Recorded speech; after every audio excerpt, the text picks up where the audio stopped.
Welcome everybody to today's game on Saturday.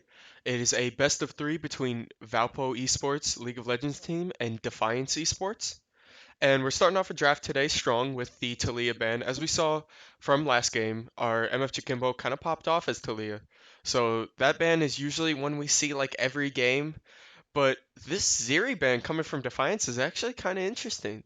Ziri these last couple patches has not actually been that great ever since they gutted her W crit strike. They gutted her like Qs, and it looks like also we have a Karthus ban. Valpo's bans are somewhat normal, coming with the Soraka going for the bot lane, trying to knock out the sustain.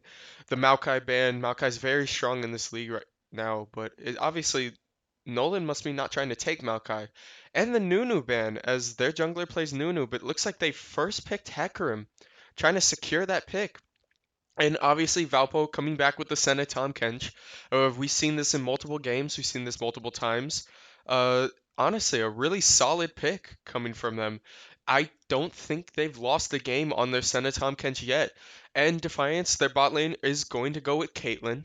Caitlyn is one of their higher picked bot laners coming from Defiance, so this is kind of a comfort pick going into this Senna Tom Kench. As well as Caitlyn. Oh, it looks like it just changed. They just changed, and they go with the Seraphine Caitlyn. There we go. So, really taking that Caitlyn and Seraphine into the Senna Tom Kench is kind of to help out with that poke early game. Senna Tom Kench is great for farming, building up. He's great for lane bullying, but with Caitlyn Seraphine, you can kind of outpick. It seems now, excuse me, that Valpo has elected to pick with a Silas mid lane with the Pantheon ban. You see, Defiance's top laner has only played Pantheon for the past couple of games, so obviously trying to target out that little comfort pick that they have right there. And MF Jacimbo's Silas is solid. Silas right now, especially in this patch, is a really, really good blind pick because with the utility that comes from his R stealing other ultimates and from his life steal that he has, he can kind of stay in lane really hard. And Defiance having some really, really funky bands, which honestly, hey, I like it. Like, go for it because with the Talia, we kind of expected that one, but the Ziri, the Karthus, the Warwick, I can't really name people on Valpo that play these characters.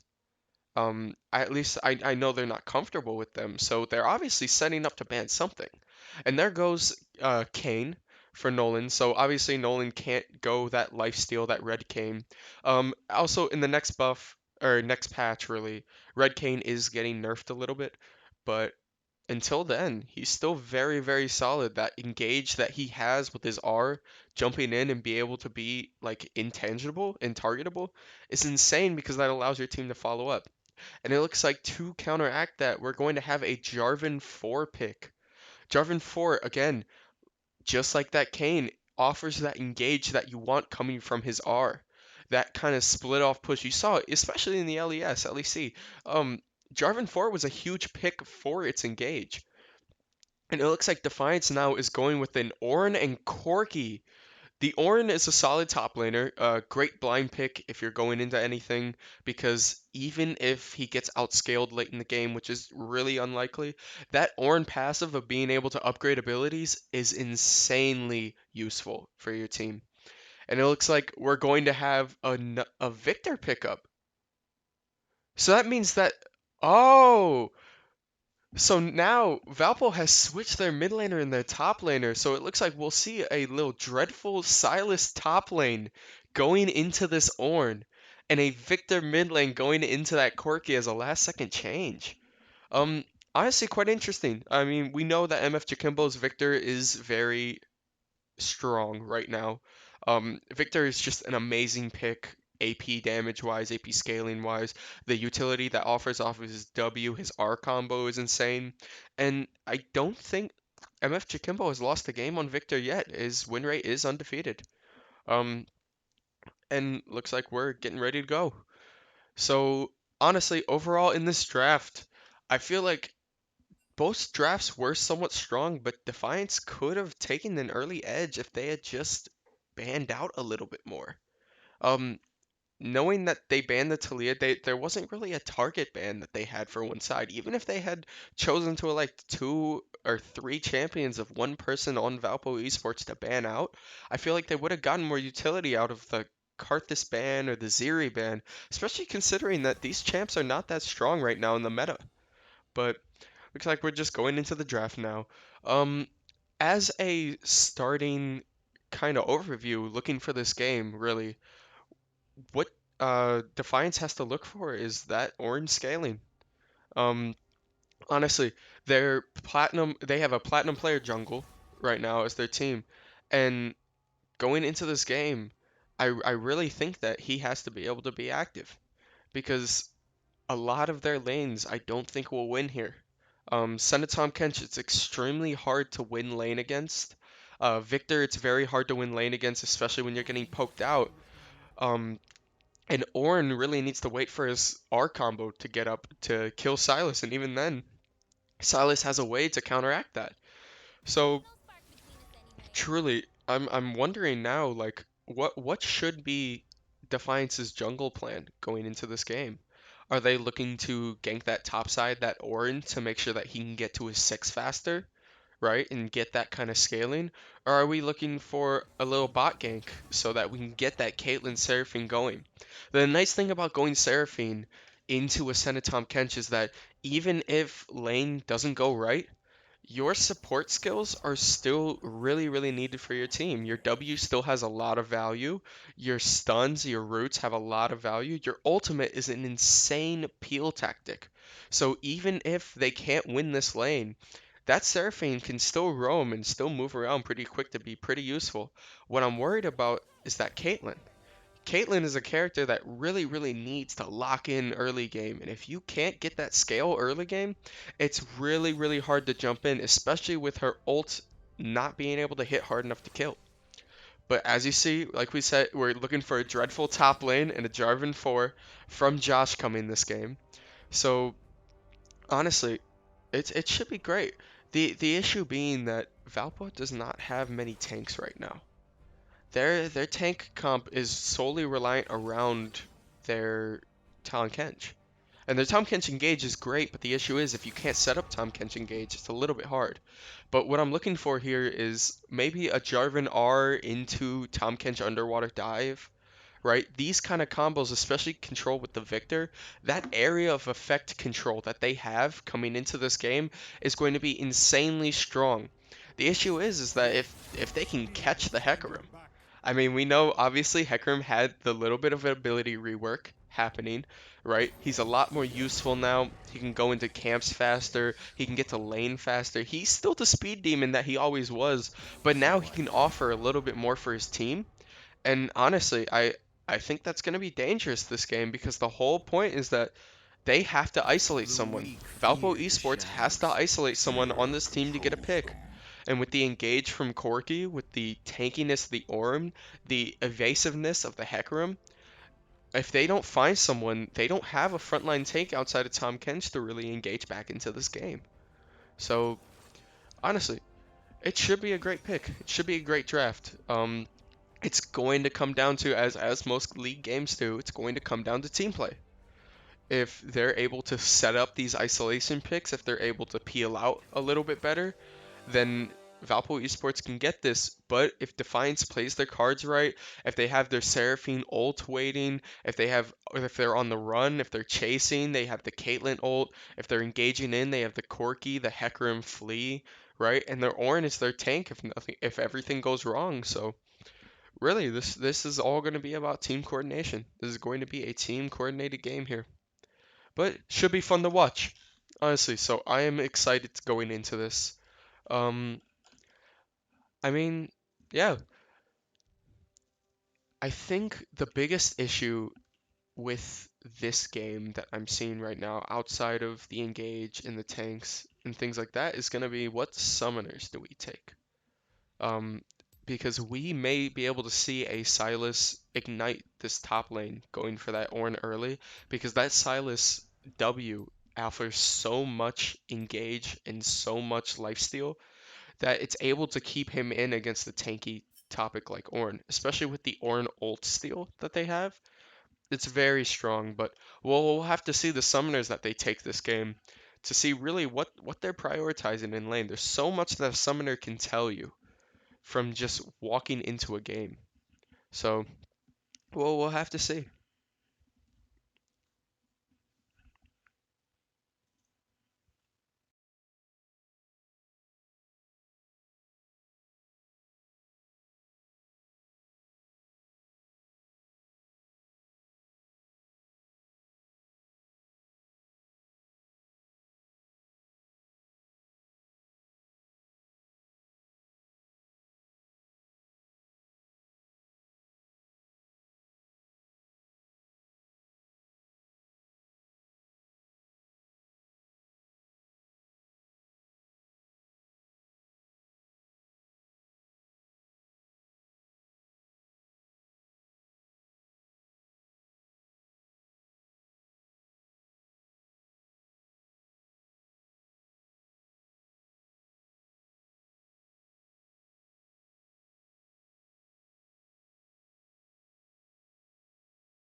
And welcome back, everyone.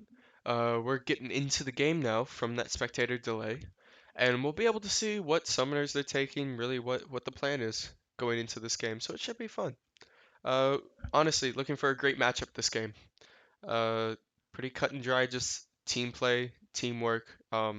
Josh in the jungle, I know he likes to move around a little bit. Going against this Hecarim too with this speed, it should be kind of interesting. Looks like we got a little bit of a little bit of a skin matchup going on with the Cosmic Charger and the Dark Star, so a little bit fun. But so it looks like we just have a normal TV flash top. So we're looking for just like that team fight aesthetic. If you notice too, MFG Kimbo is going airy on the Victor. He's not going first strike. First strike Victor is insanely strong, especially against like very scaling comps, because that first strike proc, that not only that extra damage, but that gold that you get from it is insane. And it looks like we have a little bit of a top group coming on here. Might want to see what Valpo's looking for here. He seems to be walking river now. You see that Orin is posted up right now. He's just watching. And he sees it, looking for the stun, and the miss on the stun. Looks like they're going to take deep ward already this early in the game. Seems that Defiance isn't really worried about it right now. They kind of just let it go. Minions have spawned. So obviously, I mean, you could call that a successful invade coming from Valpo Esports, but not exactly.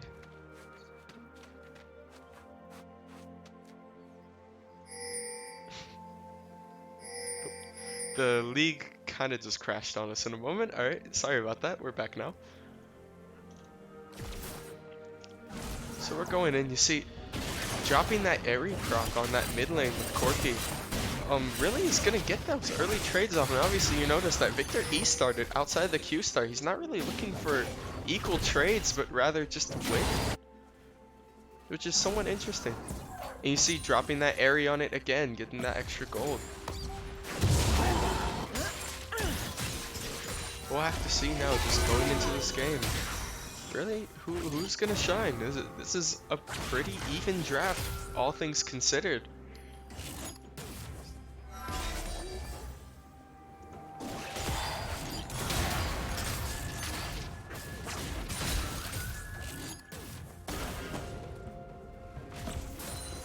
As you see that E start coming from Victor is early taking lane. We have an engage coming here from Silas. Again, that early game win right there. That bullying that you can get. Especially going back to that mid lane. E start with Victor. He's just trying to clear that wave. It's a lot easier, especially to proc your Airy when it comes to that. Landing that E strike is very, very hard to dodge against Victor, especially without any boots. But then having that E, proccing that area, and then hitting that Q, that's going to do a lot of damage. Seems like we have a little bit of an engage here. Just a couple of chips, nothing big, nothing big.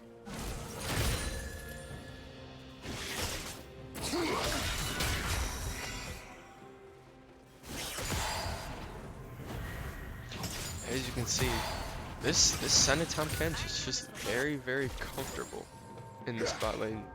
Sitting in mid wave, especially against Caitlyn Seraphine chip that's happening. That Senna Q just heals a lot of that early game back, allowing Tom Kench to sit there, especially with that Tom Kench shield passive that comes in as well from his ability. And we might have an early gank coming from Hecarim. We have an exhaust on the Senna, and the root on the Tom Kench. Hecarim engages in. Senna may be dead here, and the first blood goes to the Hecarim as Tom Kench is forced to retreat. As we saw, that very, very speedy Hecarim coming from that ghost pop. It's scary. And it looks like Hecarim might be pressuring up a little bit. We had Jarvan 4 in the bush. And he's going down.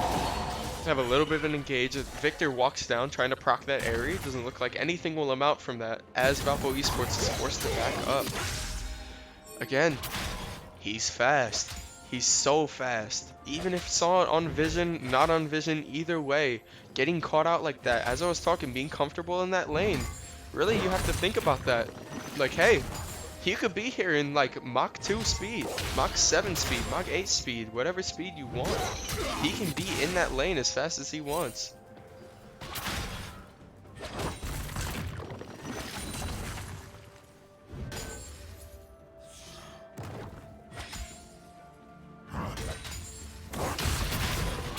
A little bit more of an engage here, a little bit of pop, but here comes the Hecarim again, and the flash coming out of Silas to get out of the stun. It seems like he's just going to walk away from it here. But Hecarim just helping to clear out a little bit of the wave. But looks like he's going to engage back, trying to get that W proc off, and he does a lot of damage, but I don't think that he'll be able to get out of this one. A little bit of a questionable engage coming from Dreadful in our top lane, but honestly, you have to understand that Silas lifesteal, that Kingslayer W, is insane. So you can see what he was going for there, just may have been the wrong timing. AC, Valpo Esports is taking this time while Hecarim is in top lane to come take Dragon. Victor not being able to help out much with the team fight here, being out of mana. Looks like he'll just get a little bit of a recall off. And it seems like he's using that Blast Cone, just trying to get it out the way so this Corki can't reach over and steal it away from them. It looks like the first Infernal Drag will go to Valpo Esports. Just a little bit of team coordination there, trying to figure out where this Hecarim is, trying to get it going. Just, you have to ask now, is the drag worth a kill? Is the kill worth a drag?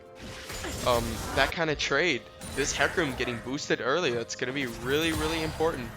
So we'll see what this Hecarim's impact on this game going into, honestly, the later of our matches. A little bit of an emote coming from Orno. It looks like Hecarim is hovering this lane again, but it seems that they just had it warded. The ward just popped too, so it's gone now. Hecarim may try to reset. And it looks like he is resetting a little bit. They may try to shove this wave in and try to lock this bot lane under there. There's a pretty massive wave coming in.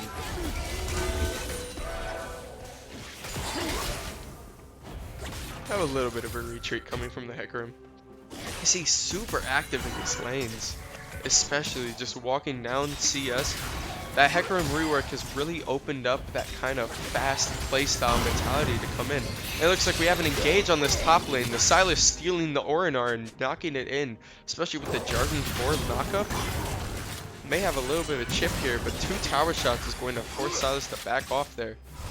Tahm Kench getting a little bit low as well. Honestly, you have to give credit to Defiance. They're playing this really well.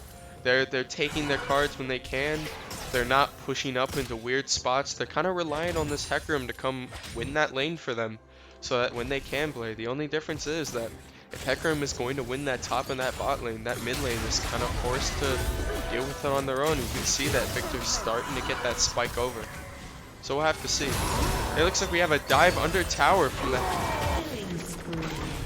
And there's a nice ult from that Hecarim. Honestly, the flash coming out of Senna almost got away there, but Hecarim had saved the recast on his R so that he could redirect it that way.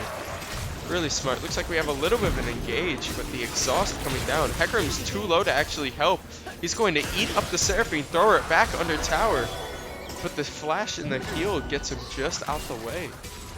Not much you can do there. Good try to play there, but the wave had just crashed in at the wrong time. Little step up from Caitlyn here, knowing that Hecarim was recalling in bush. And it looks like we have a little bit of a 2k gold lead. Knowing that the Seraphine is backed up a little bit, he's going to back up, trying to get him out of that wave there.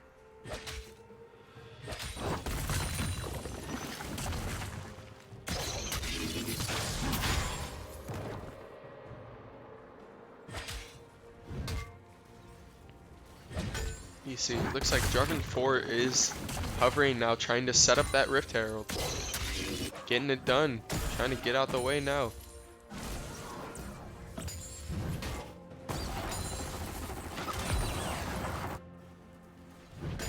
We gotta see now. Here's the interesting part. Where does Jarvan 4 drop this Rift? What lane do you feel like has enough for that Jarvan 4?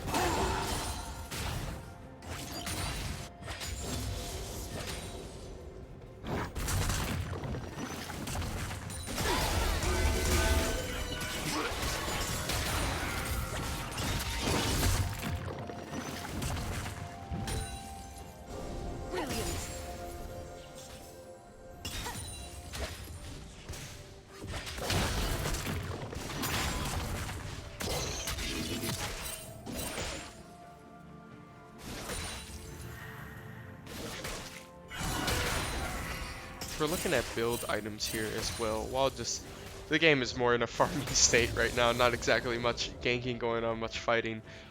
Just as we're kind of in a stalemate right now. Looking at the items that we're building here, it looks like we have a Jarvan 4 with the execution as calling, and an exhaust on the Caitlyn, and the Hecarim was waiting in the bush with the R, and the Senna R just won't go off. Great timing from that Hecarim there, waiting for that engage from that Tahm Kench to sit in. And just a little bit unlucky for Valpo Esports. You can see that blew their exhaust, their flash as well. Just overall, the timing is a little bit tough for Valpo Esports.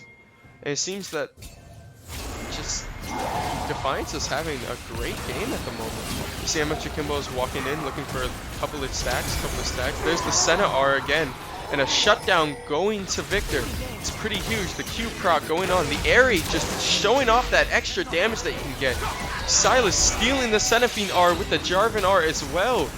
You can see just how quickly these fights can turn early game. Emma Akimbo starting to proc a little bit more. The flash and the E killing that Corki. You can see now really that damage coming from that Aerie proc. The way that Victor can kind of spread that thing around. It's nice, it's infectious. Because that extra damage is just enough for them to chip away. It looks like he's going to get a recall here. He's going to buy Leandries and Sork Boots. Huge power spike as they go and take this mid lane. A little bit of a Hecarim engage there. Just a tiny bit of chip trying to clear this way before that Rift Herald. And just like that, that early game fight has immediately turned for Valpo Esports, gaining the 4 kills in one fight. So we have an Orinar here in the knockup going in on the Senna. And Dreadful gets knocked out as well. Kind of just pushed up a little too far there, committed a little bit, even though the backup was nice. Victor's not there. Victor right now is their power spike. So having that damage, you can see there just popping off, the kill almost happening if Seraphine doesn't pop up from the river. You can just see the damage, the 1v3 potential at this moment fighting. He is a lane bully. And it looks like we have the R coming in. But the knockup from Jarvan 4 waiting on the recall is going to save him there. The stun, and he might get the kill here. The kill on the Hecarim using the R is huge. And he follows it up with another kill on Corki as well. He's just nasty right now. That early fight that he had where he got those 2 kills, that recall into the Leandries Sork Boots just scaled him much harder than anybody else on their team. That Hecarim was getting a little bit risky with the R under that tower, trying to get him to flee the opposite direction, not knowing that Jarvan's there with the up tit. Jarvan's there with the knockup.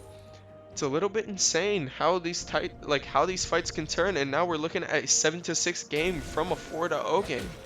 The gold lead now is 3k in favor of Valpo Esports, purely because of this mid lane Victor. As you can see, just the utility that comes with his stun and the extra damage that comes off of his Aerie is nasty. The first strike proc comes from his scaling, but the scaling doesn't matter when you win the team fights first. Sorry, we have a stolen R from the Silas, stealing Orin, but again, Hecarim is back up in that lane. He's so fast getting up into these spots that it's really hard not getting caught out by him. A little bit of Senna R, a little bit of a chip right there. That's what we call it. You can see Senna has Umbral Grave now, starting to get into the items, but not been that good of a day for their bot lane. You see that Seraphine, as I was talking about earlier in this game, so much potential when it comes to team fighting. Missed knockup there from Josh. Excuse me. It seems that we have a couple of pings coming from Defiance. They may be looking to collapse on this Jarvan fort. And the knockup and the smite. It looks like you won't get much, but the Senna missed the R. And the fleet coming from over the wall might be on MF Jakimbo. We'll see if he can get out of this one. It doesn't look like he can, but the R may follow the Corki and get the kill here.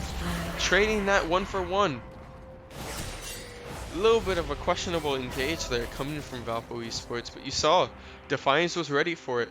They had the vision up, and I'm not sure that Valpo knew that. That vision, they were pinging, let's go, let's go, let's go. And right as they jumped in, there's nothing that Valpo could do. A little bit more of an engage here, the stun and the pull. But you see just all those autos just not doing anything to Orin at this moment building Sunfires. He's probably going to get those Merc Treads, be able to pop back into lane. But you see, Dreadful was just trying to get him out of his lane so he could start that Rift Herald. Well, we'll see if they can actually follow through on that here as he catches this wave. Also, looks like we have a little bit of a lane flip here with the Senna Tahm Kench taking that mid lane, that Victor going bot lane to match that Corki flip. And it seems that he's starting this Rift Herald solo.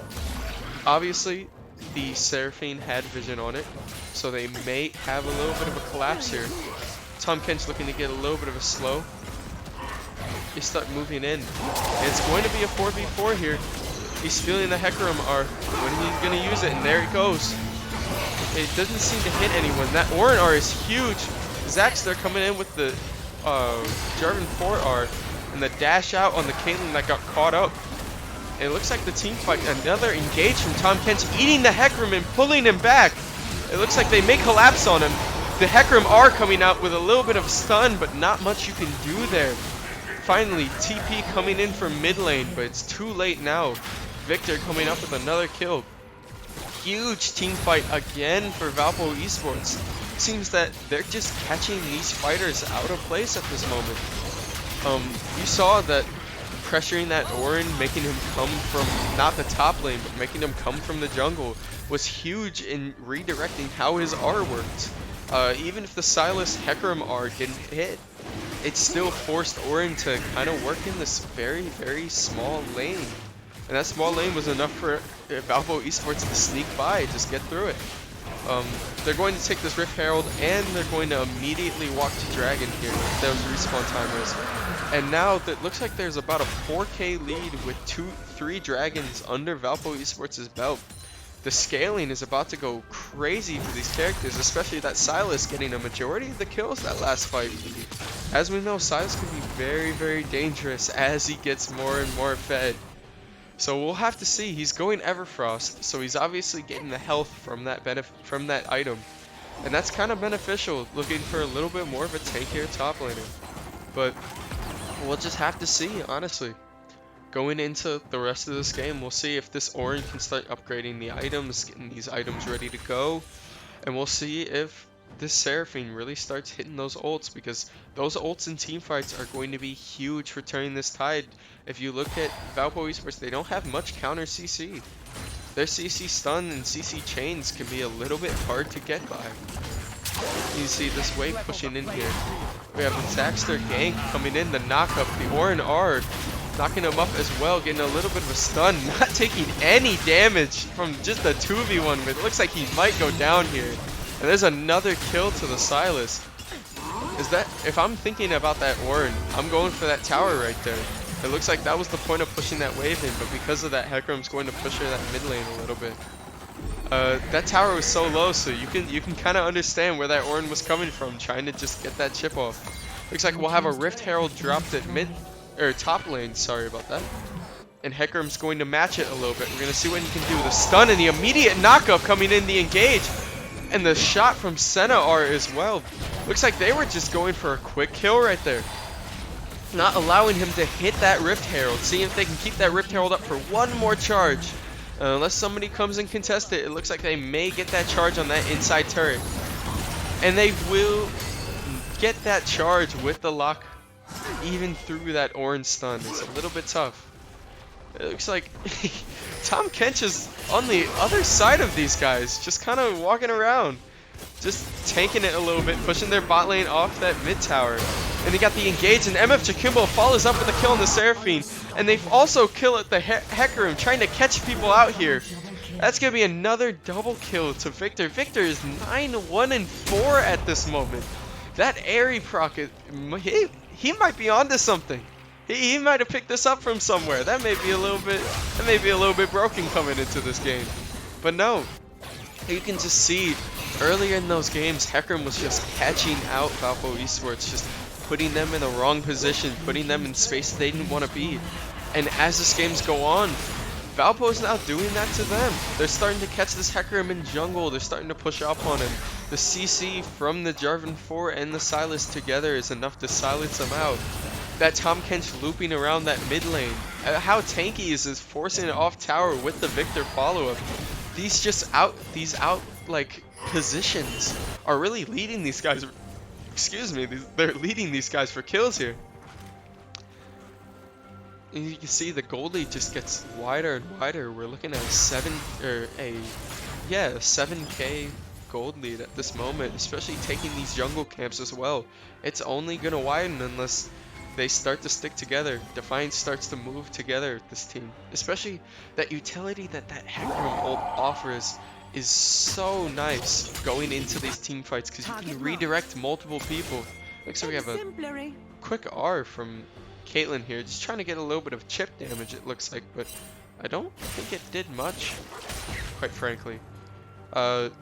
It most likely, the cooldown's somewhat low, so it'll probably be up for next fight, which is what they're looking for. A little bit of an engage here coming up, just trying to get that wave priority. Couple of pings coming from Corki. Looks like he's going to catch that bot lane. Dragon is also about to come up as well. This is Soul Point. Yep, 40 seconds. It's going to be Ocean Soul. You see, Ocean Soul is... I mean, it's okay. It's not Hextech Soul, and it's not Cloud Soul. So, those... I mean, you kind of just have to cut your losses. But I mean, also is somewhat useful. I'm trying to think about the application here for this team with just the kind of sustain that it offers. And it looks like we have a quick engage and flash here off of the Senna. The little engage and the Seraphine are with the ult. We have a little bit of a fight going on here. Orin jumping in, another knockup going in. The Jarvan Ford picked down and the Victor picked down. That's a lot of damage going down. Another shutdown from the Caitlyn as well. As you can see, that positioning, that turned it was just turning that kind of 5v5 into a 5v3 as that bat lane backed up, allowing to secure those kills. And it looks like now they're trying to push up onto a 5v2. It looks like they're going to get this kill here. I'm not sure the shield coming out from the Tahm Kench will save a little bit, the pull back. But he just ran through that tower, even through the exhaust. He saw that targeting. He did not care. He was going for that kill on that Tahm Kench. And that ace is huge, setting up to take away from that Ocean Soul. They're going to have to wait a little bit. We have a TP coming from the Victor, looking like he'll get the kill on this Orin. And he may be able to come contest this Dragon Point. If this Caitlyn doesn't hurry up, he may be able to get this damage off. Now, outsmiting is not going to be one thing. And they stole the Ocean Soul for Dragon Point. Just the last second collapse and the push out on the Hecarim forces them. That TP from Victor really clutch. The R coming from the Jarvan Force stopping them. And the 2 kills. They may be able to get Baron off this. That Corki is top lane. As you can see, they just didn't react fast enough. Them going for that Tahm Kench that very last second bought them just enough time for Victor to TP back into that fight and win them that match. That was an insane follow back up. And looks like, as I said, they're going to take Baron off of this.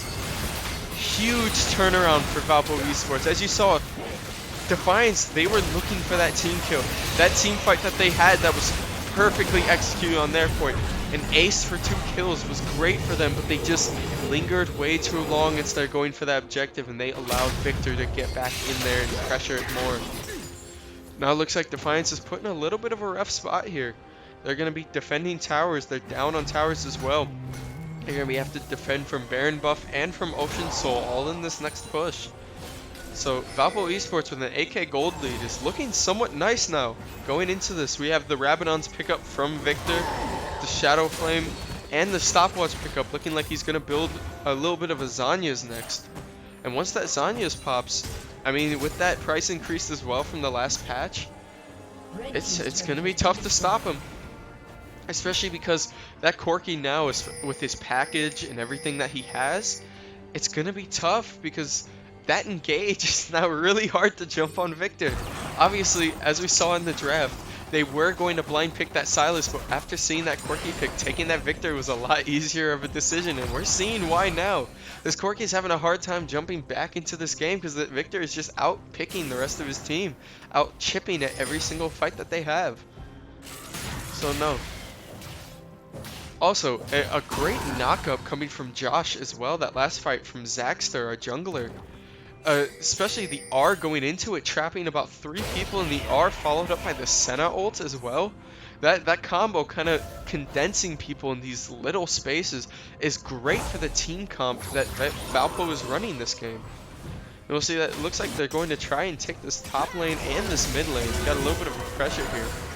And you can see chipping 1E, no secondary proc, chipping half the health of the Seraphine and applying Airy on it. Hey, it's a little bit nasty coming from this Victor. It's a little bit dirty what he's looking for here. Oh no, looks like they're going to 5-man push this. It looks like they're just going to ARAM this out. Gonna try and take this tower, get this inhib in. They may be looking for a little bit of an entrance. My question is, what is their engage here? What is their plan to engage? As you can see, they're trying to look up the chip a little bit. That Corki R looking to just knock up a little bit. After taking that inhib, looks like they're going to try and rotate to catch a little bit more of a wave. Excuse me, they're trying to catch a wave here so that they can start pressuring a little bit more of the towers and lanes as Baron is up. So, truly, I mean, we'll see. Just that early game really was like showing, kind of setting the tone for what this game was going to be decided on. Who's going to fight as a team? Who's going to jump in this game with, all right, here's my positioning. Premature Seraphine R there, and now that she doesn't have that up, Valpo is free to engage. There's a little bit of a CC stun, but that Seraphine R is their biggest foe when it comes to team fights here. Now that that's out, whether that was a misclick or if she was just looking for a little bit something cheeky, now they're free to go around and push as many waves as they want. Looks like we have a Hecarim dash in an R, but he's going to get knocked up and he runs back. He's so fast. That Corki special package as well, care package coming to the back. He got the kill on him, just diving in a little bit too late. And it looks like Zaxler will push in. They're going for that back wave first, ignoring that Orin. And that's going to be an ace, a 5-0 team fight, and that's going to be the game. TPing back to wave. Overall, great team fighting coming from Valpo Esports near this second half. That early game was a little bit rough coming from them. Just getting caught out a little bit in their lanes, getting a little bit too comfortable. But you saw as they adjusted together as a team. Now they're really playing together. And just catching people out, fighting other people in their lanes. Just, it was nice. So overall, great game. Obviously, as we saw, the 13-2 and 8, Victor was kind of the deciding factor in that one. Just over going airy over that first strike, not only giving him that mana flow band as a secondary rune, but just giving him that extra damage and extra adaptive ability that you can get in team fights really showed out because as you saw, he was sticking together with his team. He was making sure that he was there. And especially that second fight you saw with that Silas getting those couple of kills, that allowed him to contest that Orin. And once he started moving around, once he started using the utility with his R, the team became nasty. Couple of nice knockups from Jarvan, the Tom Kench engage, just pressuring out, just the placement. It was a great game. And overall, it was not a bad game from Defiance either. They were playing that early game really well. They were going around getting kills. That Hecarim was a menace on the Rift at the first half. Just as the game slowly progressed on, it got a little bit more and more lackadaisical with their placement in jungle, and it started to eat them up. But overall, game one going to Valpo. Remember that this is a best of three segment. So if next game goes to Valpo, that will be the series. But if not, we'll be going to a game three. But until then, I'll see you guys at the start of game two.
Well, welcome back, everyone. So now I am joined with a co-host here. I'm dreadful. I just played top lane in the last game, and it's a good game. I'm looking to see if we can win this next one. So now it will not just be me and Dead Air surrounding us. Now I have a co-host to talk about a little bit of our matchups, go a little bit more into depth. While we're waiting for this early game, I want to talk to you. What's your kind of warm-up? What's your kind of mindset going into an Orin matchup, knowing that you're playing Silas? Well, Ornn is stupid strong. I hate the champion. I want him to get nerfed into the ground, never be picked again. Damn. But I know that traditionally Silas is he steals the ultimate, and that's my strategy going into it. But he loses the lane to a lot of these really strong champions that can do that. But I just I think I'm a better player than this top laner, and so I just play aggressively and try to not die to ganks. Okay. So it's just more of a confidence. It's Yeah, a yeah. confidence play. Okay, it makes sense. I try to go into whenever I can, just confidence. Okay. So looking into this next game, obviously you're not playing, right? Yeah. But if you're Defiance, who do you think you try to ban? Chikimbo. Yeah. Yeah, you we gotta. I kind of knew the answer for that when He even though I was is asking the question. he is our stunning Char, our MVP, pretty much every single game, Yeah. and you gotta ban him out. And as I talked about before the other game, MF Jacimbo has not lost a game on Victor. No. He hasn't, and everybody refuses to ban Victor. Yeah. So he's gonna keep playing Victor You know, until somebody does eventually, and we probably will see a Victor ban coming in this oh, game. I'm sure. So it'll be interesting to see. I don't think the Karthus ban will come out from Defiance this No. game, but now that they have a warm up and now that they know who Valpo is looking for, obviously there's the There's Talia Talia ban ban. Yep. as expected. That's still solid. And looking from Valpo's side, that Hecarim is nasty. Yeah. Now I'm wondering what their thought process in the draft is right now. They might be thinking of, oh, if we get rid of the tools around the Hecarim like we did last time, Okay. then we won't have to really worry about it anymore. Because Mhm. the enemy jungle was not showing, oh, they banned my Silas and I'm not And even in the game. there's the Silas ban. Yep. So I think, especially we saw later in that game that utility that comes from the Silas R is just so important in team fights. Yeah. And there's the Hecarim ban from Valpo as well. So and And then there's there's the Victor. Victor ban as well. The, Um, the crazy thing about Emma Chikimbo is that all these champions that he plays, he doesn't really show in his match history. yeah. He has no Victor games, and he only plays it in scrims. Yep. And he whips it out and just He smashes another mid laner with it. genuinely he only plays Victor in scrims. I know he's been playing a bit of Syndra as well in his scrims too. He kind of likes to flex out all these characters, these AP characters that he plays. And they're fun to watch. And it looks like we 100%. have a Seraphine band coming from Valpo. So it looks like they're dropping their new band that we had before. It'll Oh, be interesting how they'll play into that. yep, Yeah, it is Seraphine a band. Seraphine band. So I'm wondering what Defiance first picks here going into this game. Excuse me for my stuffy nose as well. Sorry about that. But it And the looks like we have Pantheon. the first pick Pantheon trying to get their top laner into a comfortable position here, Yep. giving him that pick. Yeah, this is his the Defiance's top laner's one trick champion, and we ended up banning it out in the second phase last game because we had already picked the Silas and we wanted to flex the Silas between mid and top, and I did not want to play into a Pantheon. Mhm. Does not sound like a good time. Yep. But looks like they're going for the misfortune Braum instead of the Tom Kenshino. What's your thoughts on that? Yep. So the Tompkins Senna obviously is very, very strong in this patch. We talked about it. Valpo is undefeated at this moment, running that Senna Tompkins. But Misfortune is arguably the best ADC in the game this Oh patch. yeah, definitely. The Misfortune and the passive proc that Braum gives as well makes a deadly combo in this lane. And I know that Steamroller 14 and Ordinal have been itching to try this combo out all week. As they've been talking together, they're just trying, like praying that they get the chance to play it. And looks like they'll get the chance this game too. Yeah, they ended up playing it in one of our internal matches we were running last earlier Yep, this week, and it was strong. it's nasty. So no, it looks like they'll get their play. And Okay, it there's seems the that Ash. Defiance's pick is ADC Ash, which Yeah. is a comfortable pick for their bot laner per their OP.GG. This and Caitlyn are the two picks that they usually go with. That passive slow that Ash gives is huge, even if it's not exactly the most damaging champ. You get that scaling, it can go hard. Now the interesting thing about the MF Braum is that Braum generally is really weak into range supports. Hmm. Now it's made up for it a little bit by the aggressive nature of the lane, but I'm wondering to see how they play into a non-engaged support because Braum's generally really good into those engaged tanks like Alistar, Leona, Nautilus because he can just put up his shield and block all of their damage and then melee attack them and just get that passive stacking. There's the Illaoi playing into the Pantheon. Now this matchup I am not super comfortable with. I haven't played it a ton. I know Pantheon can be good to Illaoi, Hmm. but it really depends on how the Pantheon executes Yep. it. And I think depending on how the Pantheon executes and depending on how Alawi positions herself. Remember that that Pantheon E is very nasty, blocking all damage from the front while doing a little bit of chip damage itself.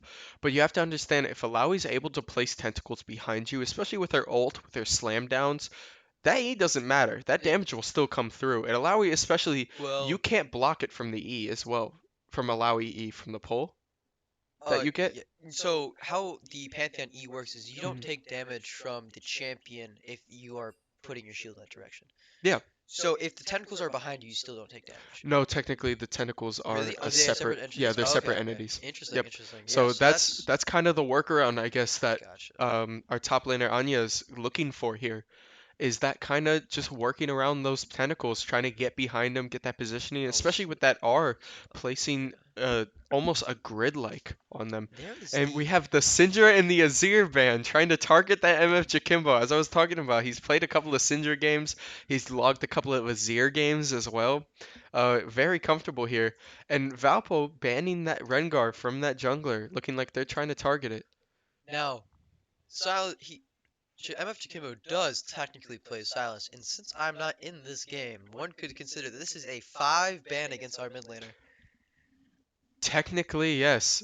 Yeah, you could consider this You as a could five consider ban that. towards the mid laner. Uh, and obviously, as you see, Valpo, that five ban against the mid laner, right? Or technically four ban versus one non-existent player ban. Yeah, Uh, but he plays it. Valpo is taking advantage of this. They got their MF Braum bot lane. They got the comfort pick for Alawi top lane. They got the jungle pick for Maokai, right? They're taking advantage of this. So we're gonna have to see if Defiance can play around that mid lane. Now I know Nolan or Vector's been playing the Maokai recently a lot. He's been trying it out in scrims and in internals, and he's been playing it a lot in solo queue. So I'm interested to see how it looks like in this match. And ended up picking the Udyr. Hmm. So the Udyr you saw on their OPs, their jungler had logged quite a bit of games of Udyr as well. Obviously, very strong pick. A little bit nerfed this patch, but still just insanely tough for those early game fights as well. But And as we the see, MF Rumble. Jakimbo always has something in his back pocket, and that back pocket pick is his Rumble. You can see multiple games, you'll see the Rumble banned, especially because of how strong Rumble is right now into different like ranged picks, being able to get up and bully them without much comfort. Um, we're gonna have to see how he plays this lane, and obviously what runes he runs because he always has something interesting. But what I'm really gonna watch here is that Alawi Pantheon top lane. It's a pretty volatile matchup, so we'll have to see how that works. I can see Pantheon really getting ahead in the very short trades, but the Mhm. longer the trade goes, the more Alawi benefits from that healing that she gets. Yep, and obviously it's a little bit funny. Watching all these Tom Kench Senna games might get a little bit boring, but this Misfortune Braum game, I trust you, is going to be a little bit more of a ramp up. Because that Braum jumping around with the W, the block from the E, I'm a little bit of a Braum enjoyer myself, Oh yeah, great so champion. going and playing with Braum, it's a lot more active, especially using that E to block the Ash W, that poke that she has with Lulu Q. Truly. It's going to be an active lane in that bot side, and I'm really interested to see how it works out. If we had to just look at the drafts themselves, Mhm. who do you think has the stronger draft at this moment? Now, so I think that the Valpo draft has more of an identity, right? When you look at all of those ultimates, they're all team fight. They're all team fight champions. Hmm. We want a Maokai ult with a Rumble R to put the Braum ult down, the Misfortune ult, and then we have a Lavi on top of that. And on the side of Defiance, you have Pantheon, who wants to dive in. Hmm. You have Ash, who wants to look for picks and kite backwards. Yep.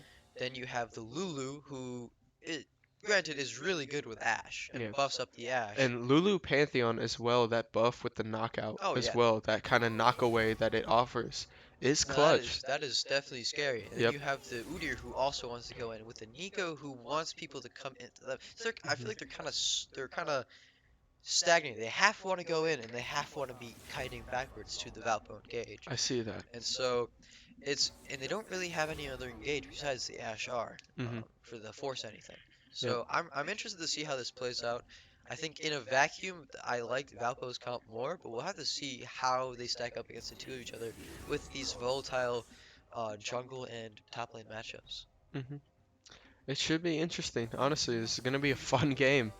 We'll get to see a little bit of Group CC coming in here. I feel like the team fights are gonna look like really like comic book fights almost. You're gonna have the massive Pantheon auras. You're gonna have the slam downs from the tentacles. You're gonna have crazy roots coming out of the ground. It's just gonna be a fun game to watch. I'm really excited for it. I'm refueled. I'm ready to go. I got Dreadful next to me, so we're gonna have a good time here. But what were you gonna say? Oh, there's definitely going to be a lot of particle effects flying around. Yeah, The amount of yeah. AoE ultimates in this game, and with the new Udyr visual game update, Hmm. his abilities look crisp, Yeah, and it's a good time. but don't worry, folks. I will still be here for your play-by-play. I'll make sure to detail out what's going on for you and kind of decipher it a little bit so that we can all understand just like who's dying, like who's winning, who's dying. So should be great. Um, any final thoughts you'd say on this draft? Any like ideas about summoner spells that you have to take? I'm more looking at the Pantheon. Traditionally top laners in competitive always take Flash TP. Yep. You want to have the side laning threat of the teleport be able to side lane and then teleport into fights whenever necessary. It's one of the biggest things a top laner can do to impact the map in the mid to late game. And when you don't take TP, you're relying on your lane phase to get ahead and then just being able to walk to all the fights. Yep. But Pantheon having a semi-global or global ultimate, depending on your definition, and be able to dive into team fights with that or join up with his team with that, I could see him taking the ignite potentially and looking for early kills, Hmm. which a lot of Pantheons do end up doing. Yep. That was what I was wondering. As someone that plays Pantheon myself, it's always a deciding factor of am I going to get this kill early this game, or will I just have to rely on my utility? Yeah. Because Pantheon does have a lot of kill potential, especially with the execute that he has on his Q, with the stun and the block from E, especially against burst damage Oh yeah. champions. He is a very dangerous threat, especially in those earlier games. But as you go on, you start to learn that, people get tanky. Yeah. People start to build, and if you don't build with them, you're gonna have to rely on your stun. You're gonna have to play for your team. So taking that TP can be a little bit more helpful for your team, but taking that ignite, you become a threat. You become dangerous. Now, I think probably Defiance's win condition here is the Ash get the strongest possible to be able to shred these four relatively tanky members on Valpo, and the other one would be have the Pantheon win lane. So I could definitely see him taking the Ignite. I Okay. feel like they gotta impact the map from the top side downwards and start to make plays on that bot side. And as a final note, what do you think about this rumble into Nico? Well, I could see it going two different ways. I think either Justin completely just purely off his skill just eclipses this guy. Or I could see the Nico being a longer range enough pick with the extension of her E as it passes through more targets. Hmm. I could see her potentially being able to wave clear and play back out of the Rumble's threat range. Yep. Um, I think whenever Rumble has the opportunity to run the Nico down in the lane with like those extended E's and extended trades, Rumble's going to come out on top. But in short little trades, I think Nico could have the edge. But you also have to factor in the execution of the champion when we're playing in these games. And frankly, I haven't seen a mid laner who comes close to what MF Chikimbo does. So no, obviously we can put some trust in MF Jacimbo to be playing out, but I think what we really want to touch on here is that Nico into that Rumble, like you said, that like pick that you have early in that lane, that kind of chip damage that you can do, is super super important going into Rumble because you see Rumble's flamethrower, you have to step up. You can't just sit back and flamethrower, and his skewer bumps his rate or bumps his overheat meter up so far that you want to be able to bump it up so that obviously when you're playing Rumble, you have the overheat so that when it's in the yellow bar, you do more damage with your Yeah, flamethrower, right? So when he tries to step up with that flamethrower, that Nico root that you can throw through enemies is insane. So I really think that this Nico is a great pick going uh, into this Rumble, but you have to see how MF Jacimbo plays his positioning here. no, I think pre-6, I think the side of Defiance probably has the head-to-head in the 2v2 mid lane with the Udyr being as strong as he is early game. Hmm. But after 6, I could see it going either way with the layering of the Maokai ult and the Rumble ult if they ever have any 2v2 skirmishes that break out here. Yep. So no, it should be great. In 40 seconds, we'll get back to you, y'all. We're gonna take a little bit of a break, and we'll see you at the start of the game.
Yep. And welcome back, everyone, to the start of the game.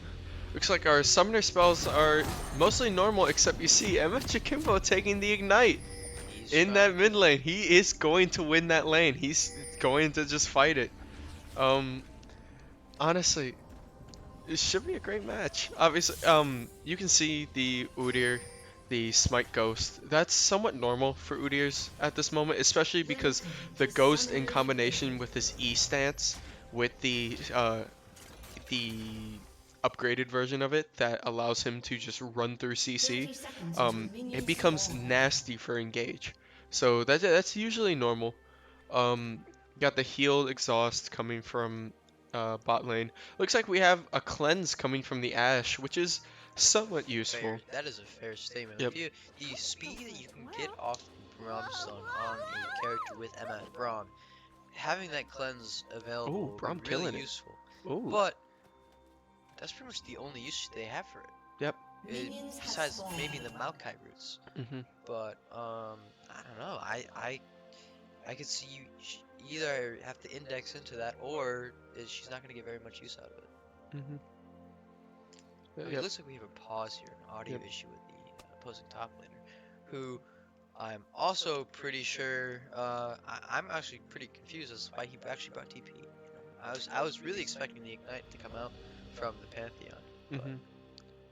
uh, yeah, we'll have to see. No, yeah. So looking in, not exactly much of an engage. Looking like they're just kind of protecting their jungles here. Um, and as we're paused, I kind of just want to admire this Rumble skin. Oh, This beautiful it's fruit skin. beautiful. As a pineapple fan myself, honestly, amazing. The Maokai as well got kind of like a floral aspect going on here. Obviously, we're not talking about the Battle Bunny misfortune, right? Or No, the pool Brom. party, bro. Yeah. Well, Well, actually, he has flowers on his swim he trunks. does have flowers on his swim trunks. Yeah. He has the like lay, right? Yeah. He's I love Pool Party Brom. Such a Me too. fun skin. Um, I didn't see what Anaya was running for the Alawi. I think honestly, I think she prefers the default skin. Yeah. I've only seen her run the default skin, so that may just be a preference change. Yeah, it's a solid default. But The honestly, I the skin matchup is great. Love the floor aspects coming in here, like a little bit of a natural glow. Rumble chilling in his mech, looking all cool, looking all dapper. Um, Maokai is literally just a tree. yeah. I mean, he's just like a different type of tree now. And it looks like we're back in the game. Yeah. It's always fun to see the Nico pretending to be another champion in level 1. I love just like being Nico and stealing the dance from another champion just so you Yeah. can party up a little bit. But sorry about the delay in the skin talk, folks. We're back to the game now. Looks like we have an Udyr blue start. And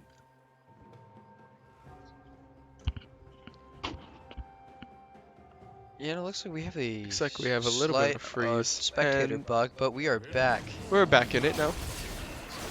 Oh, it looks like a normal blue start from Udyr. A little bit of a leash going on. Um, a normal blue start from Maokai as well. To speak about Maokai a little bit in this early game, we've talked about it before on previous streams, but Maokai's early clear is somewhat tough because Yeah. his mana costs are insane. Oh, there's He, incredibly high. you, You have to take corruption potion on him right now. yep, Top lane. you really have to watch yourself going into it because his kind of like gank potential early game is not as strong as other champs unless we're talking about the mid lane. If we're Yeah. talking about the mid lane, Maokai can pop out of the bush and root you in like 2 seconds. Yeah. But if we're talking about a bot lane, if we're talking about any of those, you really have to wait for him to get out the clear. And as you see here, that walk up that we were waiting for from Rumble with the Nico route as well gave them a somewhat trade, but leaving himself open to a little bit of a skewer. Yeah. I think that the Nico's definitely not respecting the Rumble Flamethrower enough. She needs to be playing way much farther back in the lane when he goes for that. But we'll have to see how it progresses throughout the matchup. A lot of players don't play into Rumble very often. He's a pretty rare champion to find nowadays, so getting used to that is somewhat challenging sometimes. And as you can see, the nice thing, kind of the skill part that you can see right there with Emma Jacimbo is that he's waiting for that overheat every time. He is consistently overheating his flamethrower to get that extra damage going on. Not only to last hit his minions, but to also just get that chip damage out. So I think that if this Nico starts to recognize when he's walking up, when he's backing up, you can kind of get into a rhythm against Rumble. That is one of his downsides, is that He's very telegraphed. he has a meter that telegraphs most of his moves. You can see Alawi hitting that E up there, getting a little bit of a chip, winning that CS lead. We do It see seems Udyr is running down to that bot lane. He's looking for a little bit of a point-and-click stun here. A knockdown, but Brom gets the shield up right before and is going to negate a lot of that damage. The W jumping back to Ordinal. And it looks like they will get out of this one pretty clean. They didn't even have to use any sums. That is actually really surprising. Yep. That I- was a great E coming from Steamroller, but it looks like the fight's Oh. not over yet. He might be looking to jump up a little bit Finally. again. Udyr is sitting here waiting, making sure that that Braum can step up. Yep. And there it is. There's the stun. And the pullback. The E blocking a lot of that damage. But that R just coming from Udyr is insane. It's going to get them to push off, but not the kill. Ordinal surviving with a little bit of health. Just a tiny sliver of health. I would have definitely been more comfortable with that fight if Braum had used his exhaust on one of the champions who's, providing that damage, because that was close. That is not a level to which you generally can calculate that amount of damage. I thought think- for sure that they were gonna have at least 1 or 2 kills. Looks like we have a little bit of a walk in here just to give that Nico a little bit of lane. But I think the danger here with, you remember that Braum had not enough health really. The danger is if you prioritize placing that exhaust over that E, just getting in front of your Ordinal, Yeah. right? You may risk the life of your ADC just trying to exhaust. But I can see what you're saying with sneaking that kind of exhaust in may have just changed that fight to be a little bit more helpful to them. Yeah. Now I know, generally speaking, it is if you have to be able to multitask, but generally a lot that's not really thought of when you're like, oh, I need to exhaust here, as opposed to I need to get in front of my ADC so they don't die. So it's being able to like kind of multitask is what makes some of these pro players just that much better. Looks like the top lane is we got a little bit of a CS lead building up for Alawi, and I mean I can definitely I think I see the Pantheon playing pretty passive, so and not normal like a normal Pantheon. So we'll have to see how it goes as it looks like a Nai is slowly running out of mana. We'll have to see if Pantheon takes advantage of that. But I think she had to push this entire lane. She can probably look for a back pretty soon, and then she'll be golden. Are you seen as well? That's not the first E that Anaya has hit in this lane. This Pantheon's forced to play a little bit more back because Alawi has just been hitting her E's. That chip damage is just nasty. As you can see, Braum stepping up a little bit. I want to talk a little bit about Braum's W and how much utility that it offers to this lane, because what we're seeing here is that Udyr jump, and you saw earlier too, that Udyr point and click stun, Braum is allowed to counteract that now with that W. It makes him very, very strong because hopping to another person and then being able to put his E stops bad placement that people can have. So, looks like we have a little bit of a chip coming here, just trying to pressure them out, get a little bit of a deep ward. That's a little scary, Pushing him in, Maokai is finishing clearing his Grump. And it looks like they may have a little bit of a collapse going on in that mid lane. We'll see if Maokai rotates up a little bit faster. That was pretty scary in the previous engagement a couple seconds ago for Rumble. I think if that original Nico W had A hit, big Nico R and the exhaust coming in. And first blood going to Rumble as well. The double kill coming to Rumble. That R that he placed in, the flash out and the move is insane. The ignite coming in very clutch there. It looks like Nico couldn't get away with the flash, but it happens. Just using that stance to try and get away here. The Ashe slow, almost getting him out. And one more shot, and it looks like it won't hit. Rumble, remember, being a melee character, even with those ranged attacks, still has to get up close, really, to do a lot of his damage. So just edging out right there helped him out enough. I think the biggest thing in that team fight was how Valpo was together as an entire unit, as opposed to having Defiances. Their champions they're on two different sides. They're separated. Whereas Valpo was burning down one target. They're all attacking different targets. And the target selection by Valpo is what ended up winning them that fight. Yep. And honestly, you saw Valpo as they were as Defiance was setting up for Dragon. Valpo was sitting there right there. They were sitting right in that river. They were watching. They were like, hey, okay, like we see them. We're backing up a little bit, but look, our Maokai's not here yet. Excuse me. We're not gonna step up yet until Maokai's here. Maokai finished the clear. They started to jump in. So that kind of communication that they have is really important. Yeah, the amount of respect that they're paying towards the opposing team when they're looking for these plays is really is just showing how much they understand like these different matchups that they've got going on. Yep. They can't just fight willy-nilly. And we'll see that Rumble R coming out looking like the clear wave just so he can get a little bit of a back going on, trying to crash that. So using a little bit of utility here as he takes it back. And that's one of the dual functions of that ultimate. Besides just being really great in team fights, it can also instantly clear any wave. Yep. And you get a free back. And it looks like Braum is running that resolve rune that stand together, where they're able to stand next to each other, get a little bit of an armor and a health buff. But that's huge for Braum as well, because that W constantly procs that closeness, that like proximity that they have together.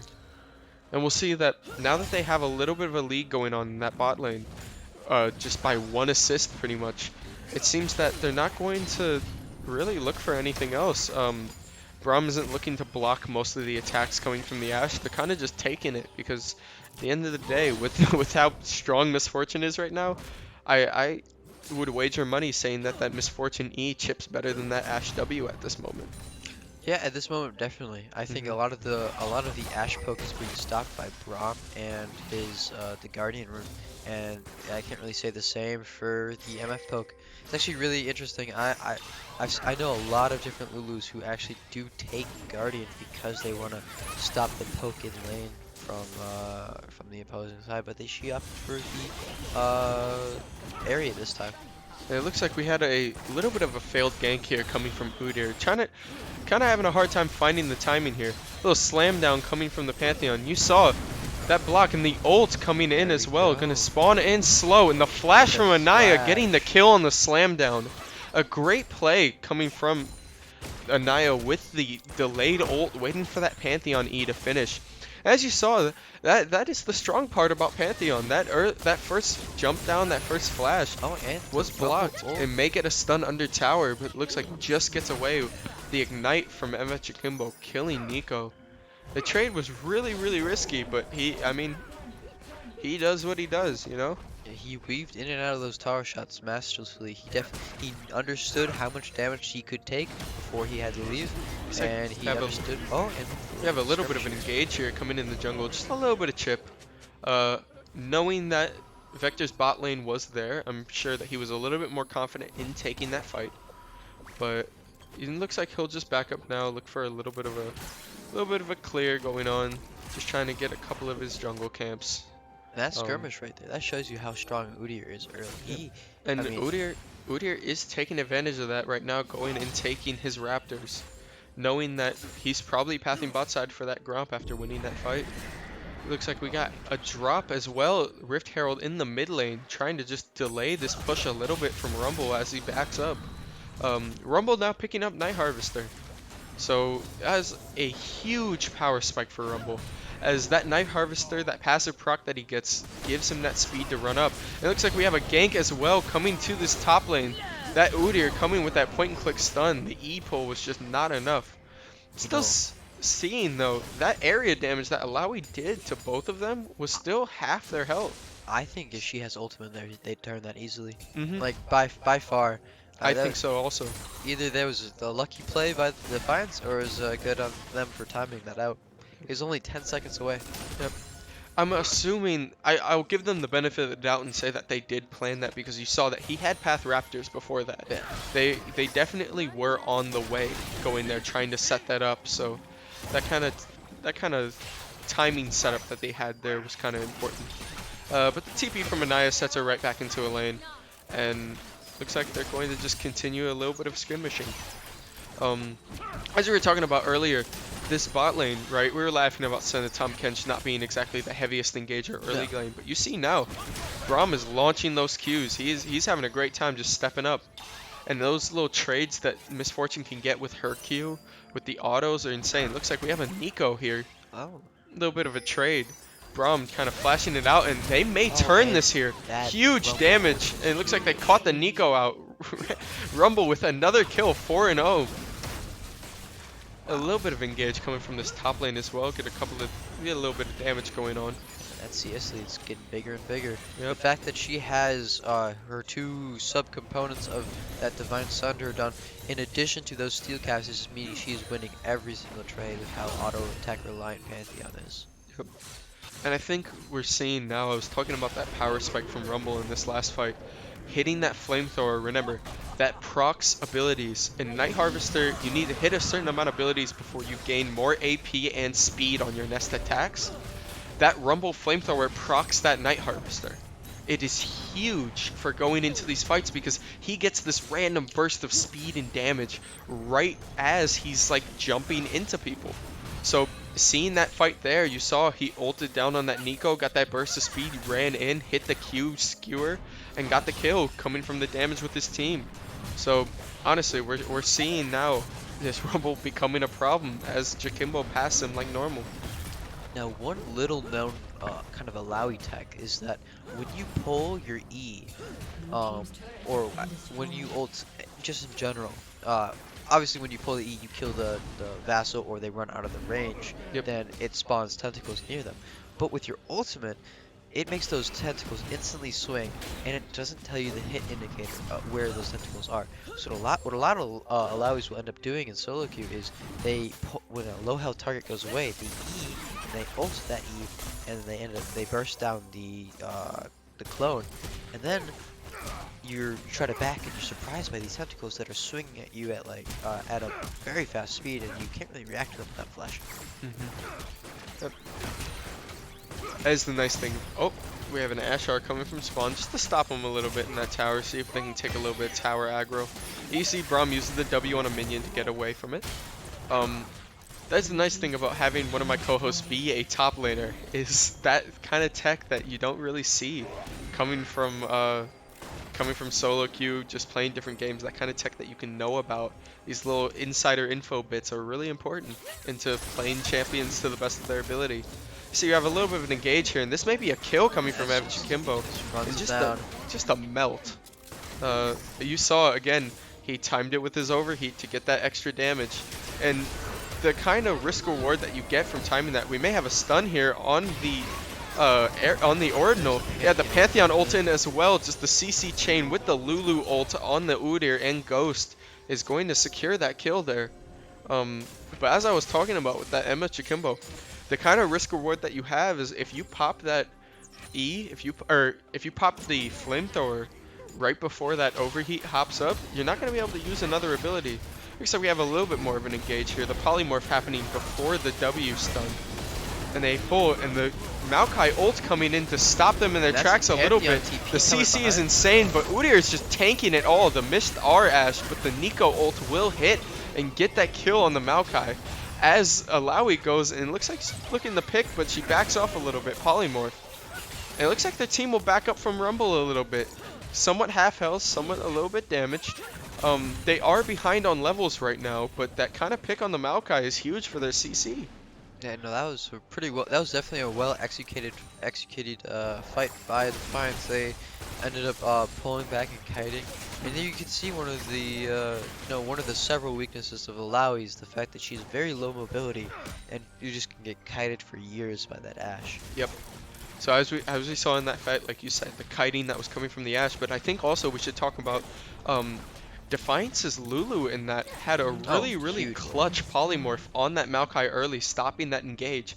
As you saw, Maokai was forced to delay his ult going into that fight, and delaying that ult really stopped their team from collapsing. As you saw, Anaya was forced to push to the back lane, trying to find another pick because they didn't have that group CC she was looking for to hit her R. So it appears that Braum is sitting in base waiting for it. Okay, now he's moving.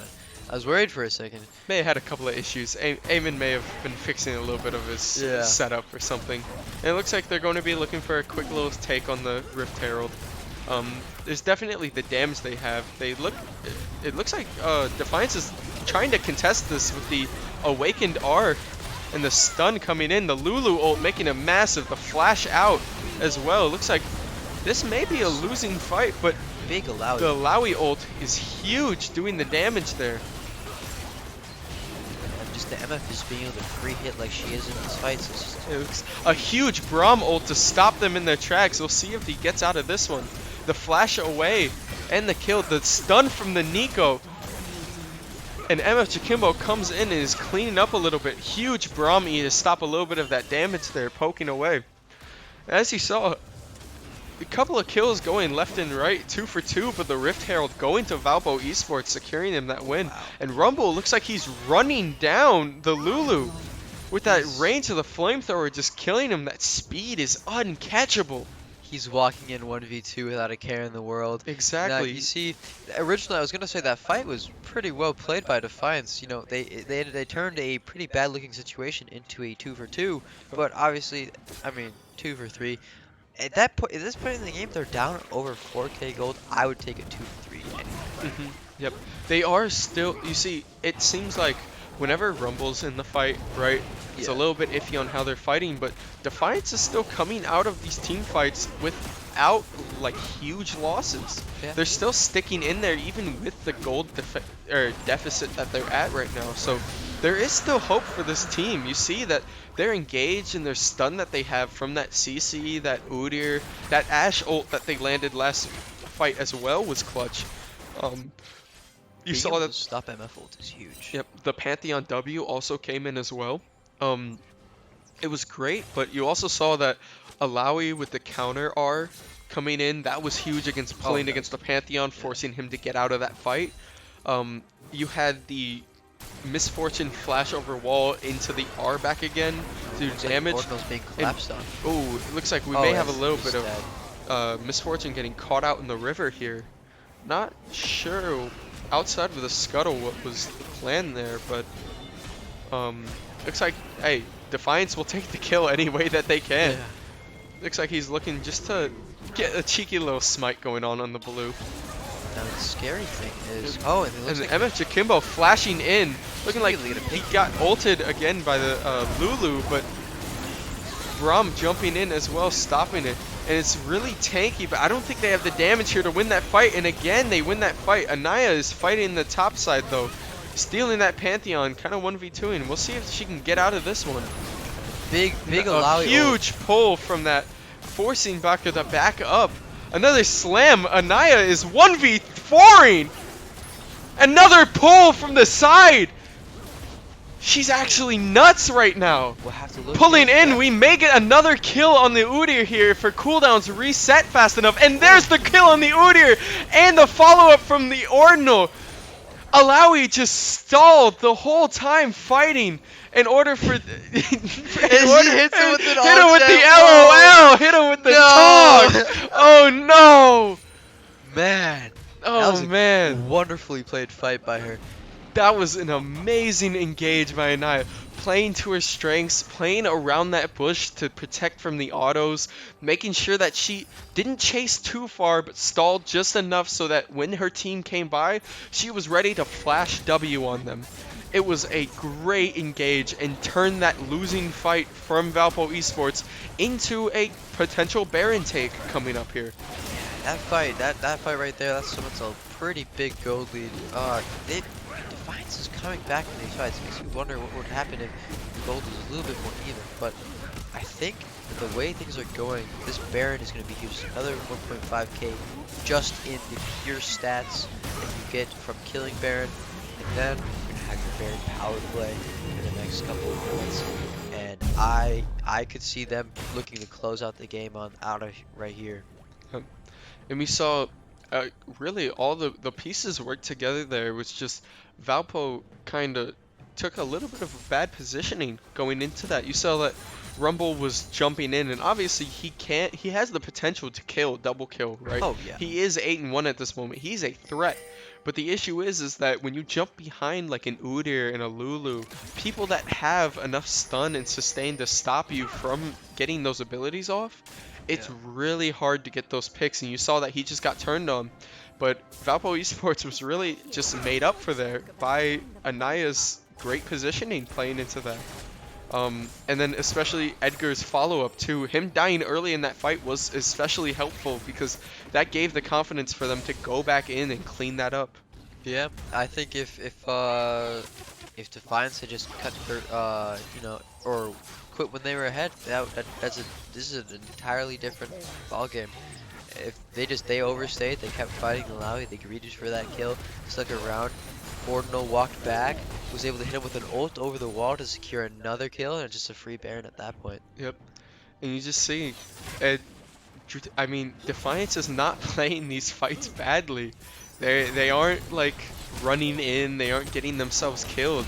They're fighting, they're getting stuns, they're getting picks. It was just there's an obvious like communication that Valpo Esports has that's just different right now. Yeah. And it's insane. It's apparent that you can see it. But Yeah. it looks like we have a little bit of a walk around. You see really how fast this Udyr is with that stun. And they were just waiting for it, trying to get that Misfortune ult off. That's a big ult to get out. Now, I do think if Defiance can take advantage of Rumble not having TP in the sideline, then they have a chance. But that's easier said than done when he's just grouping his side. And Udyr's gonna. And he's just it too looks fast. like he's just going to speed out of there. I mean, who needs Hecarim anyway? Yeah. Who picks Hecarim? Just pick like Udyr and then run Ghost, and that's No. all you need. The Ghost is running up. He's not going to have that for the team fight. That is a big summer spell. Looks like we have a knockup, and Maokai R coming in. The Big, Braum R as well. big Azanya's coming from the Nico after the stun, but there's the kill on the Nico. A huge ult from Anya as well.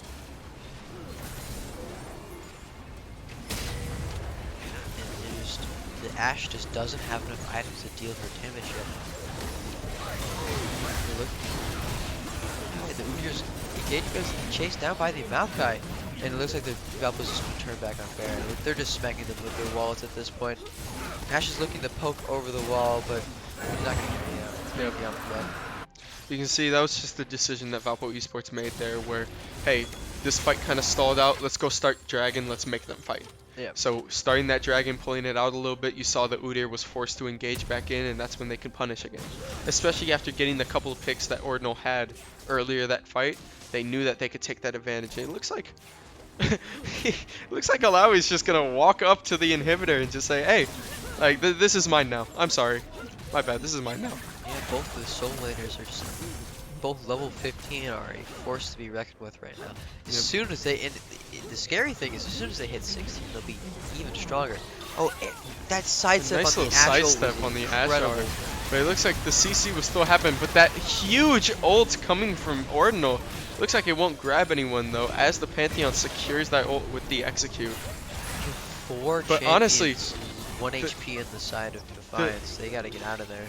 The damage that what's it called Valpo Esports did, the damage that they have going into that fight, even into this 4v5, they can take it for a little bit, but it looks like most of the Defiance returns to the fountain, so now Valpo's going to be forced to back up a little bit. Especially that Ashar being on half cooldown, they have a little bit of self-health here, but it looks like Udyr's going to engage a little bit. The smite coming out as well. And like Lulu is backing up a little bit, waiting for the time to use an ability. And knockback coming from Maokai, but I mean Udyr's just gonna keep chasing him down. Another knockback, and here comes Misfortune with the damage. You can see that damage, but that that awakened W is insane. The ult on the Lulu herself is not gonna help out as Rumble joins back in the fight. The Udyr kind of just running circles around, looking for another stun for the team to back up, but Anya pulls the Pantheon, getting the couple knockups. A huge ult coming in from Nico here, but it looks like it won't do much as they go to chase her back down. Udyr being forced to side lane here as Anya continues to run it. There's another kill coming from it, and that might as well be game. Yeah. Looking like they're going to get the demolished procs off, look for a couple of kills. Oh, Anya's going to die to turret here. Oops. Looks like there's not going to be a a demolished proc then, and I don't think they can end here anymore. A little bit of a misplay coming in from our top laner here, but I mean, Udyr chases too much. They can just turn looks like they will get away from this with the kill now on the over. Udyr, and that may even it out here. The only ones left being Lulu and Pantheon. But hey, happens to the best of us. Yeah. So sometimes we get a little bit excited, we forget that tower's aggroed on us. You saw she thought she stepped back in. It happens. Yeah. After this adrenaline surge of a game, you can kind of see. The Nexus towers have a interest, like their tower range isn't as clearly defined as the other lanes, because you have these kind of arrows next to like, okay, this is just about where the tower aggro is.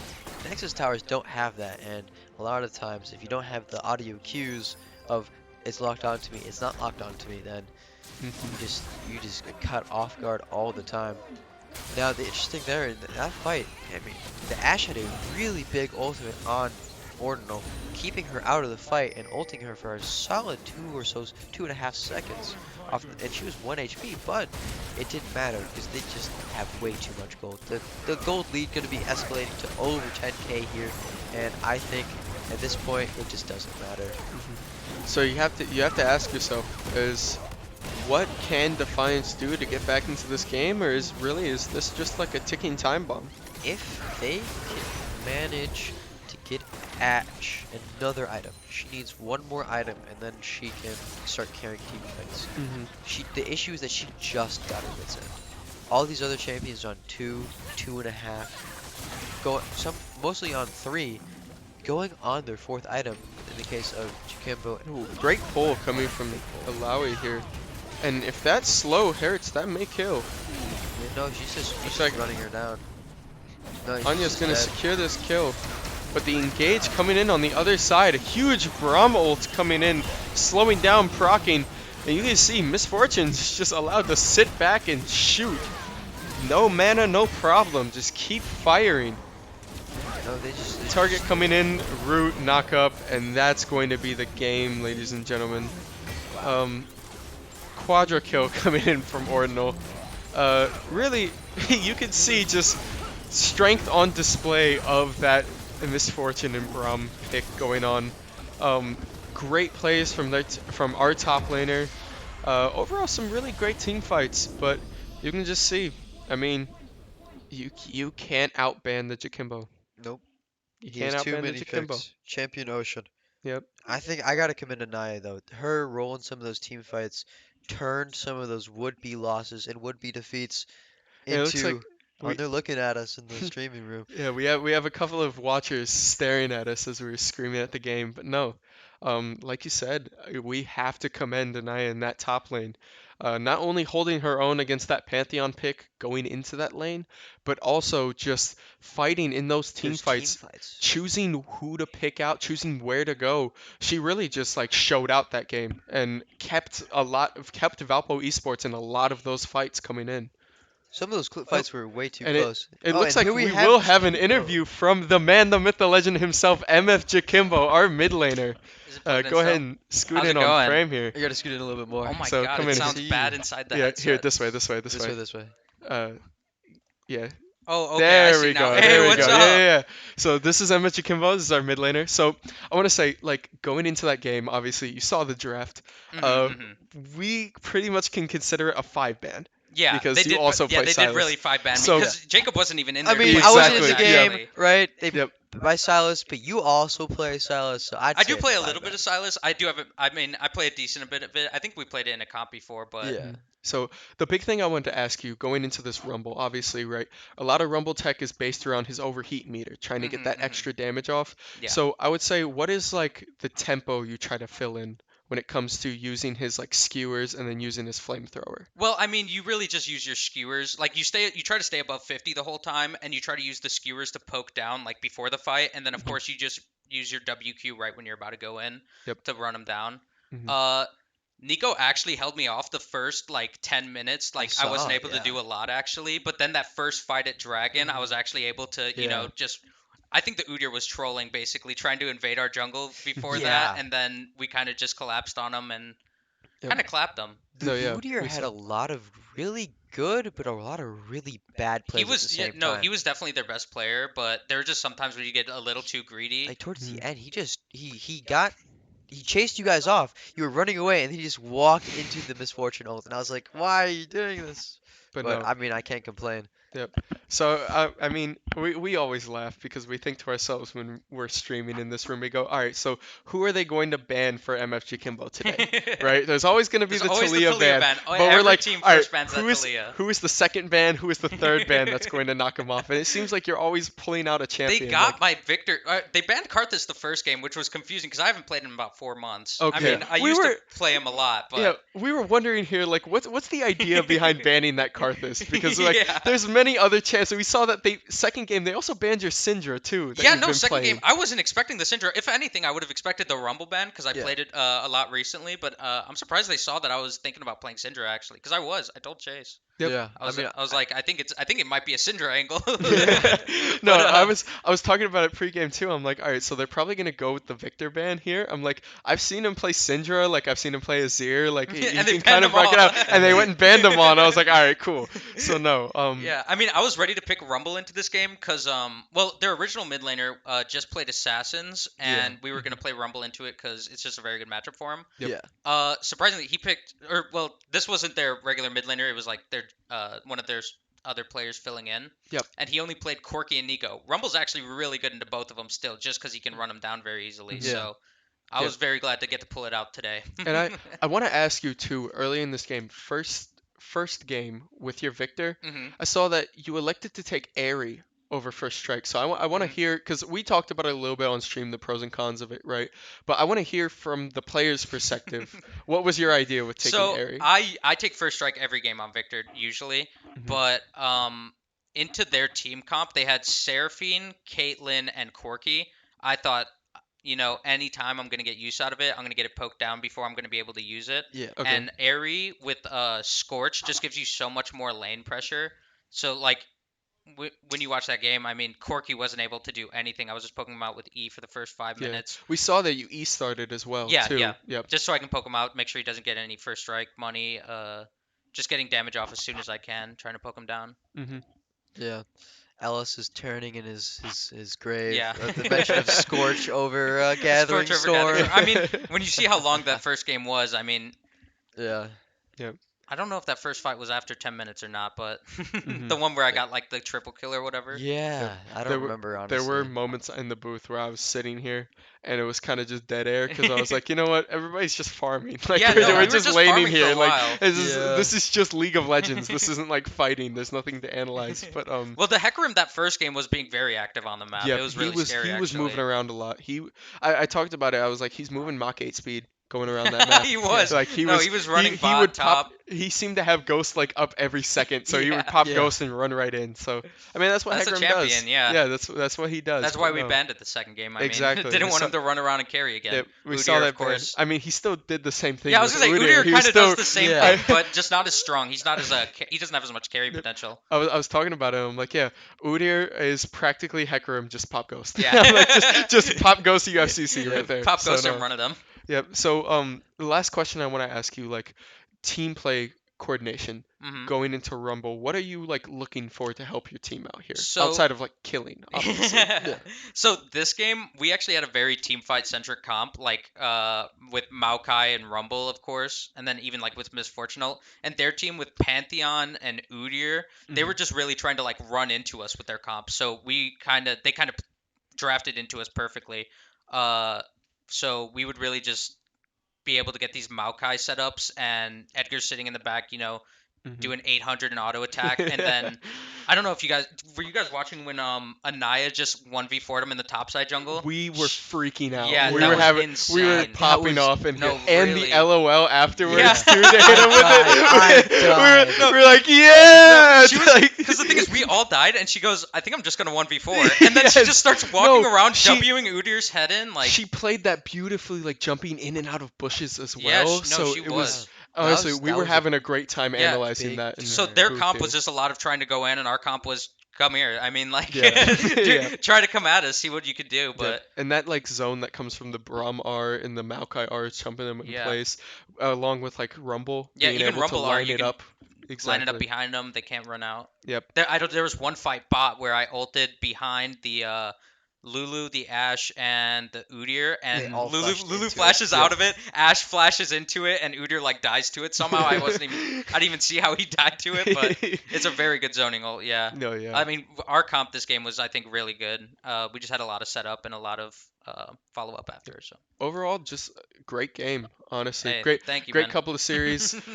It's really fun to just watch you play It was in a these very types fun of series to games, play. especially like seeing you get 5 banned and then still come out and go 9-1 and 6. Yeah. It's a great time to have. It's a great time. Good to get Yeah. 5 'Cause- banned and still be able to find another champ to pop out we, with. we always laugh. I'm gonna start bringing a sign into the booth here that just says Jakimbo's online. Because after like first fight, there's always a double kill Yeah. going to you, There's and always it's like, all right, that's it's always game. the first fight. My lane is not too great, but that first fight I always Yeah. get in there. So we always laugh a bit about that, but Yeah. honestly, great couple I games, can man. just say that I'm glad I play with you. Yeah. That is, No, you have to admit, for people that don't know, I am the like freshman mid laner on this team, so every internal that we play, I have to play against this dude. So whenever I'm on stream, I'm going to be super nice to him because it's like it makes me feel better about losing like 0-10 to him in internals. So no, it's a great time, honestly. Yeah. It's fun watching you play. It's fun like just checking out the matchups and everything. So Yeah, it's fun playing. thank you for coming in for the Yeah, interview. of course. Yep. It's a good time. So we want to thank everyone for coming out to the stream today. Thank you for all the support. I'm Dikembe. This is my co-host Dreadful, yep. and go Valpo. See you next week. Yep.